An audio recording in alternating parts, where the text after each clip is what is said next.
Salam sejahtera, terima kasih karena bersama dengan saya di Nazilin Unity Channel. Rombakan Kabinet PKR, Selangor tidak terkecuali. Wah, ini betul-betul juga menjadi berita politik yang panas.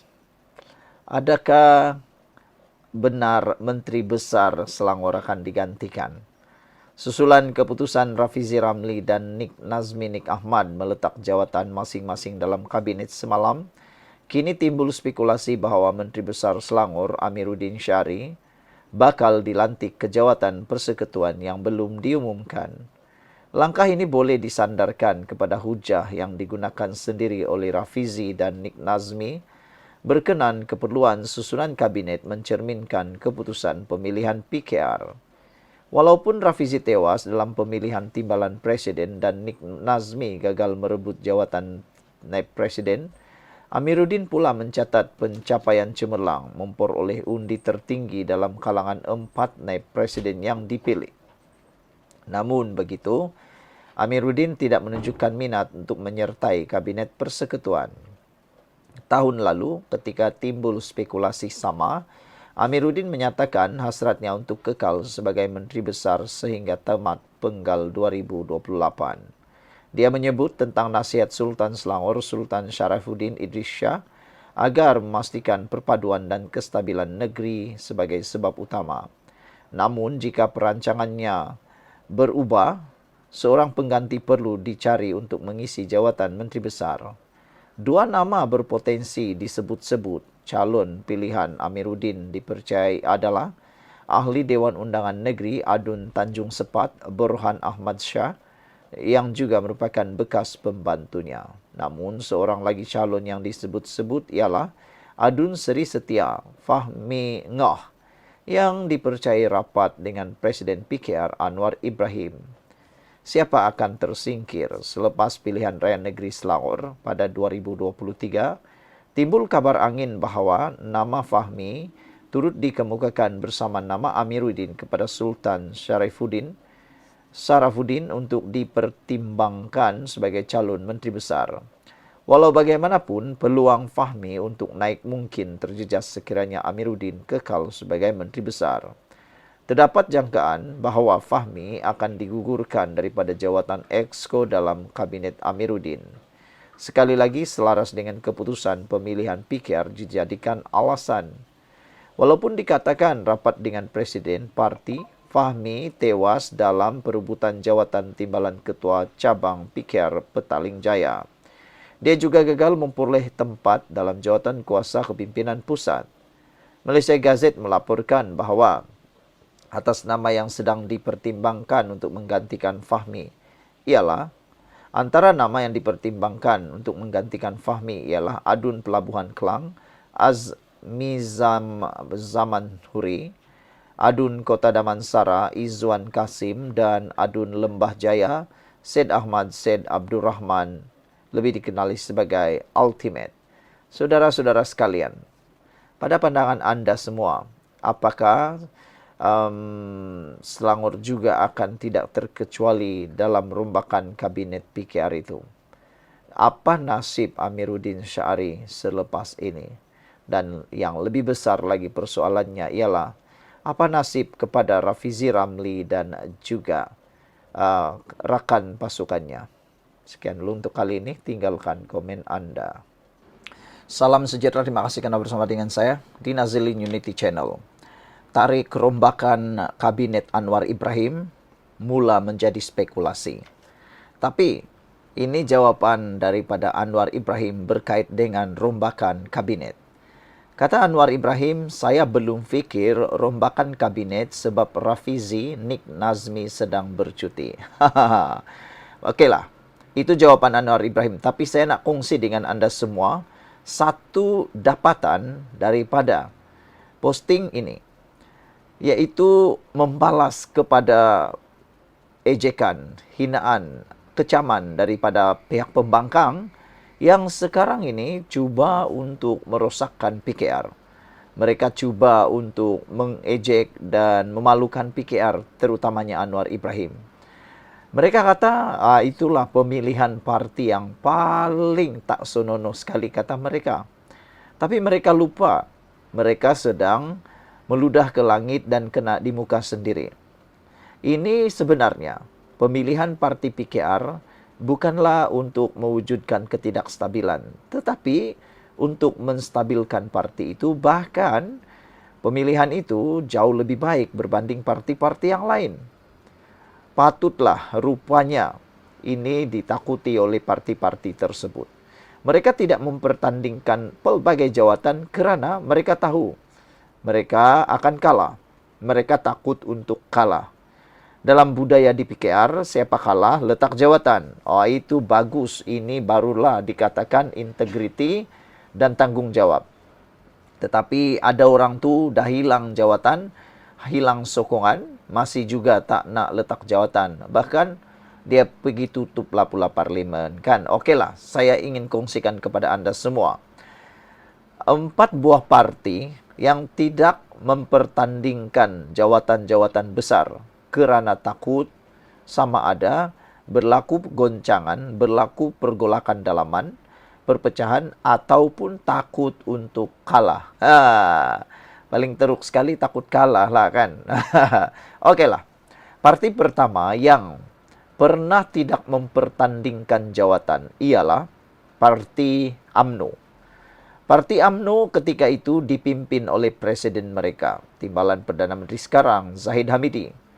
Ketika itu Zahid Hamidi tidak dilawan ataupun menang tanpa bertanding kerana jawatan presiden Parti UMNO tidak dipertandingkan. Bukan kerana tiada pencalonan ataupun bukan kerana menang tanpa bertanding, tetapi tidak dipertandingkan. Wah, itu kamu kena faham. Berbanding dengan PKR, pemilihan baru-baru PKR, Anwar Ibrahim sebenarnya membuka persaingan menjadi presiden parti tersebut. Tetapi tiada yang bertanding. Anwar Ibrahim isi borang untuk mencalonkan dirinya. Tapi nampaknya tiada yang mahu bertanding merebut jawatan itu. Tapi parti UMNO, 2 jawatan tidak dipertandingkan, yaitu jawatan presiden dan timbalan presiden. Tak tahulah mereka dapat hidup mereka akan kalah dalam pemilihan itukah, atau takut kalah, atau memang begitulah ceritanya. Yang paling teruk sekali ialah Parti PAS. Walau sekarang para penyokong PAS, Perikatan Nasional, sibuk nak mengeji, sibuk nak menghina, sibuk nak memburuk-burukkan parti PKR. Tapi mereka lupa PAS adalah parti yang tidak mempertandingkan 5 jawatan semasa pemilihannya. Bayangkan, 5 jawatan tidak dipertandingkan. Terpikir jugalah kan, kalaulah Hadi itu mempertandingkan jawatan presiden, agak-agak Hadi boleh menang kah? Agak ada Hadi ada lawan tak? Agak-agak ada yang mau mencadangkan diri melawan Hadi kah? Aku fikir ada yang akan berani menentang Hadi Awang. Tapi itulah, 5 jawatan ini tidak dipertandingkan. Tak tahulah, anda tolonglah tulis dalam ruangan komen, agak-agak kenapa mereka tidak mempertandingkannya. Satu sajalah bagi saya, mereka takut kalah. Okey, ada satu lagi parti yang paling teruk lagi lah. Menurut catatan di Friends of Pakatan Harapan Facebook ini, rupa-rupanya jawatan Parti Bersatu, semua jawatan tidak dipertandingkan. Kenapa sampai macam tu? Betulkah semua jawatan untuk Parti Bersatu tidak dipertandingkan dalam pemilihan parti? Wah, ini kalau ini betul, ini paling lawak jenaka lah kan. Bagaimana pula tiada pemilihan?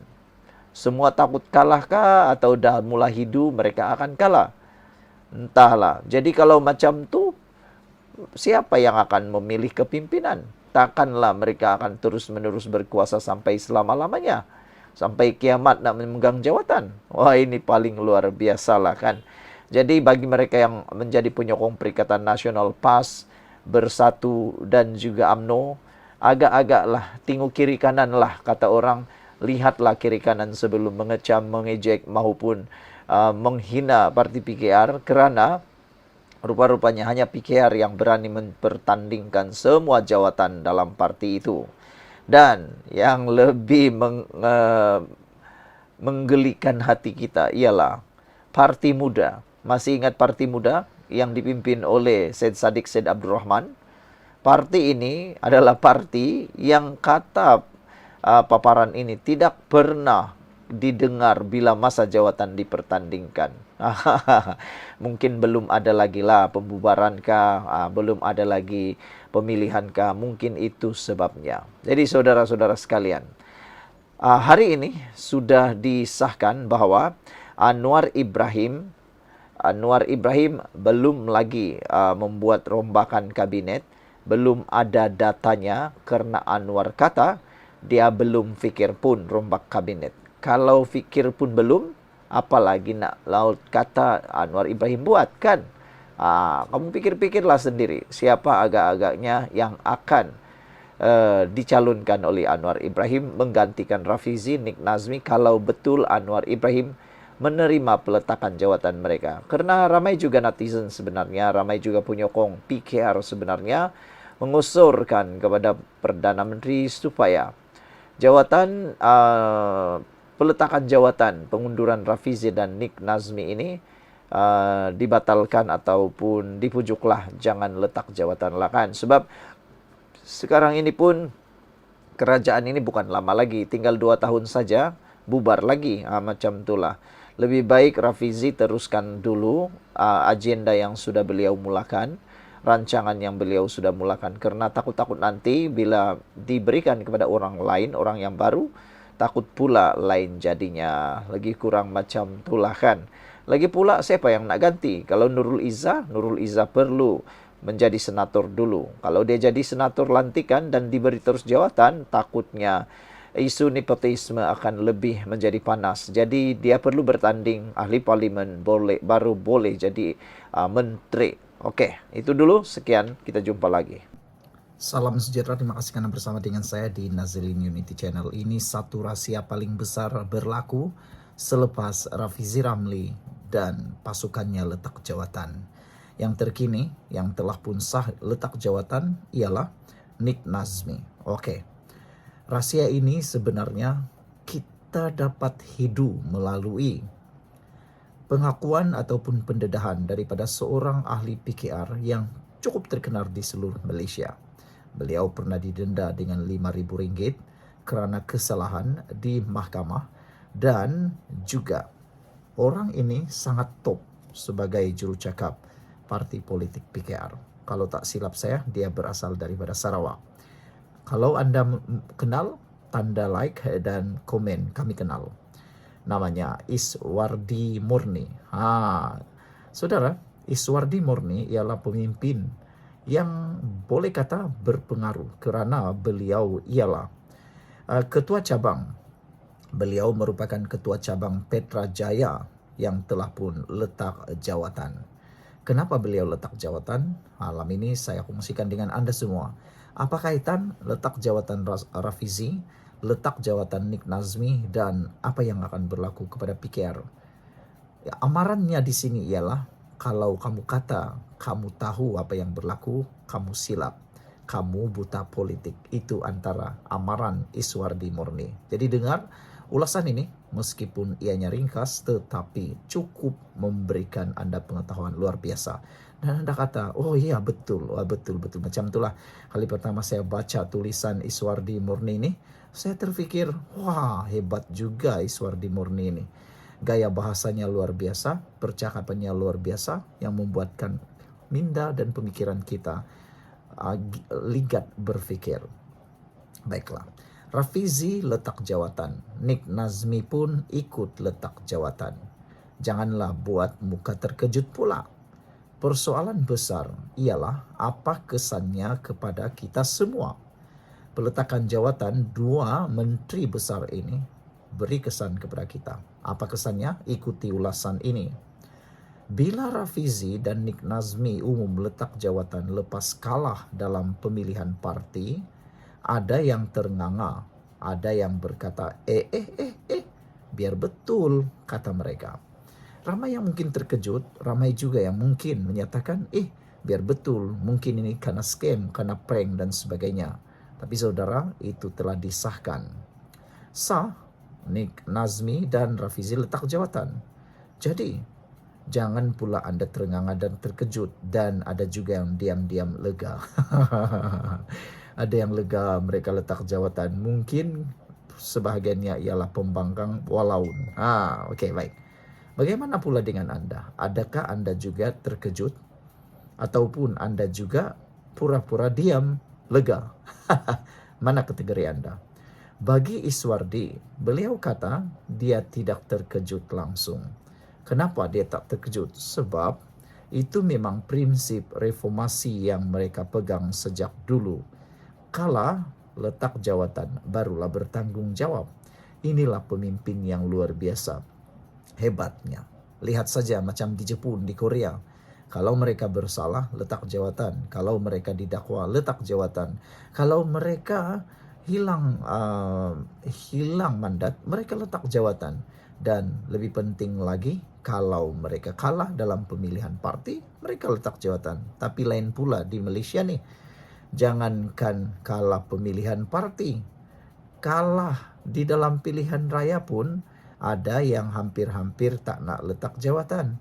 Sudah berjanji akan letak jawatan dan memberi laluan kepada orang untuk naik Perdana Menteri, taklah pula beri laluan. Macam itulah kan.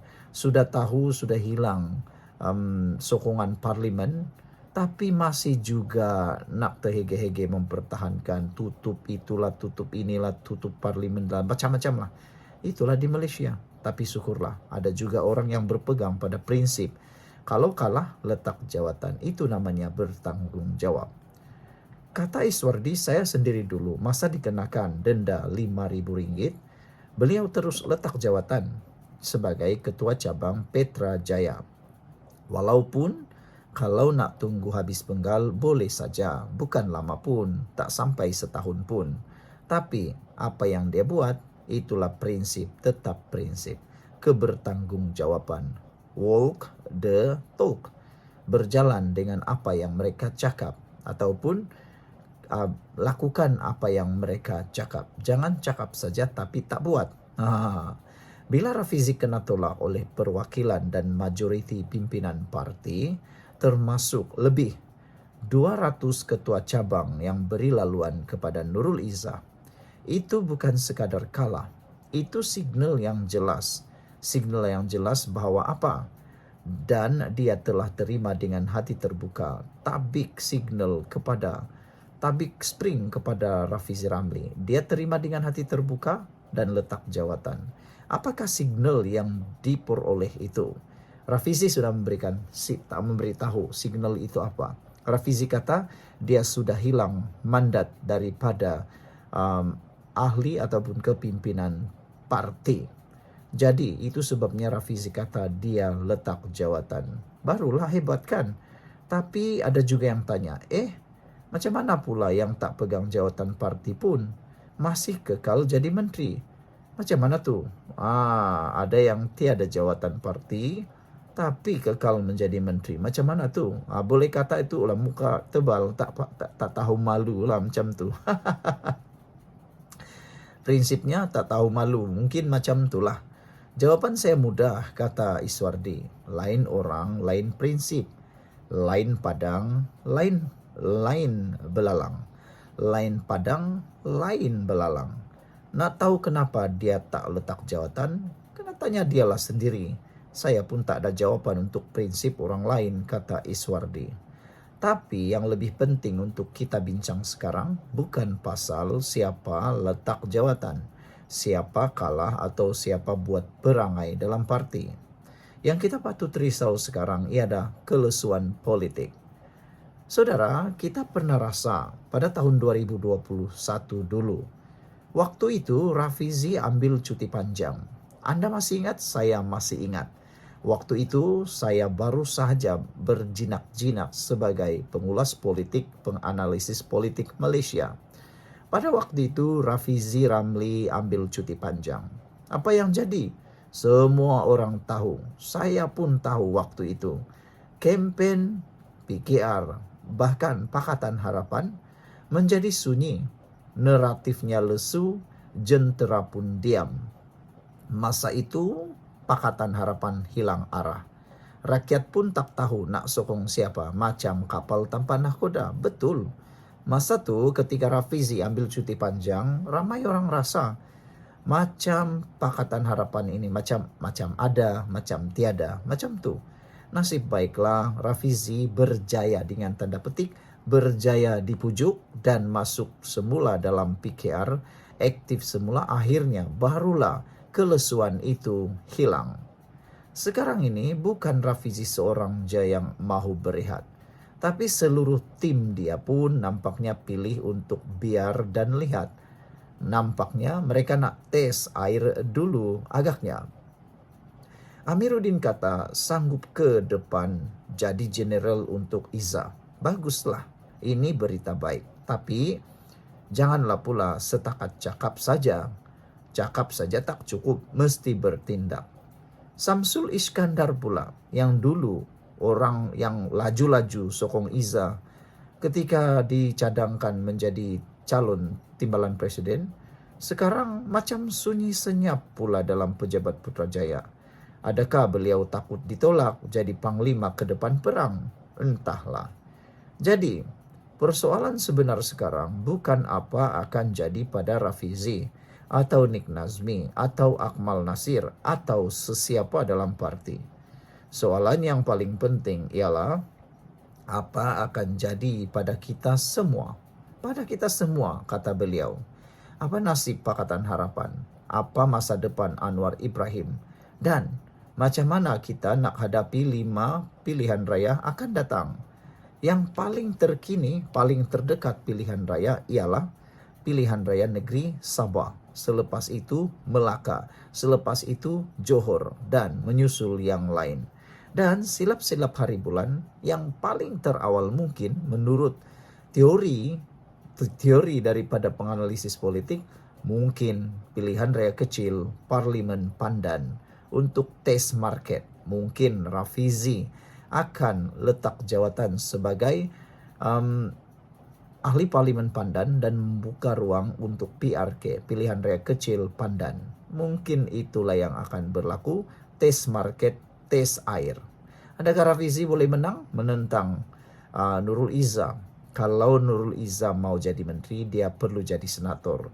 Kalau Anwar perlu lantik jadi senator dan jadi menteri, nah tambah besar lagi lah cakap-cakap orang tentang nepotisme. Jadi tiada pilihan lain, Anwar kena mengarahkan satu pilihan raya dibuat melalui peletakan jawatan mana-mana ahli politik Parlimen PKR supaya Nurul Izzah boleh bertanding. Dan kalau Rafizi letak jawatan ahli Parlimen Pandan dan bertanding semula dalam Parlimen Pandan, mungkinkah Nurul Izzah akan menentang Rafizi di kawasan itu dan mau tes market siapa sebenarnya yang dipilih, bukan oleh pemimpin maupun ahli PKR sahaja, tetapi rakyat keseluruhan di Pandan. Siapa agak-agaknya? Saudara, apa nasib yang akan menimpa masa depan Anwar? Macam mana mau menghadapi pilihan raya akan datang? Kalau ada yang jawab, alah relaxlah, kita masih ada tim. Jawapan terus terang saya, kata Iswardi. Dia kata, kalau itu jawaban kau, memang kau buta politik. Tinggalkan komen Anda. Jangan lupa tulis komen Anda dalam ruangan komen video ini. Jumpa lagi.